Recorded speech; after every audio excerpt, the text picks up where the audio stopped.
was watching that dude on Friends, talking about, his recovery and all that. And I'll tell you what's wrong with that sumbitch. A lot of them Hollywood sumbitches.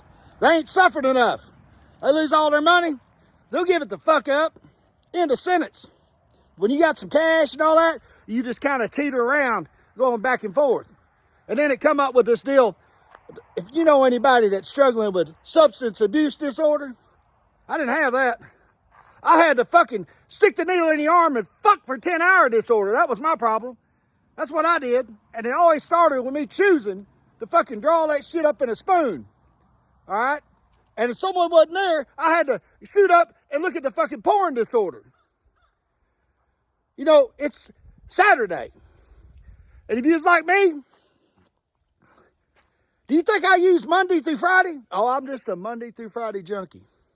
Fuck no. I went 7 fucking days a week, 24 hours a day. And when we get straight and we get clean, let me tell you something. Even to the point when the judge said, hey, you got to go over to that church house and take them life family skills with you, your baby's mama and all that. I'd show up over there, pull the sack out, and dump a big old load on top of the toilet seat or lid and start a big old pile and go on in the church house. In the church house. One day I did that shit and I told him, hey, eat a fucking dick. This ain't for me. You can't tell me about parenting. That's how fucked it. 7 days a week. But the reality of it is, it's Saturday and you got clean and you want to win. And the fluent English culture is about this. It never ends. Right now, today and tomorrow, there's no competition. Everybody's laid up with their little sense of entitlement, with their fucking nachos and their football games. And you have a big opportunity to fucking outshine everybody by just fucking showing up. That's it.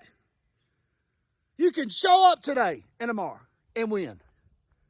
You can create value. You can become a star if you just follow the fucking rules that you used to. You used to use 7 days a week. Now, in fluent English, we work 7 days a week. We train 7 days a week because we understand this. The key to leadership, the first step, is to lead yourself. God bless you. From Arkansas, fluent English.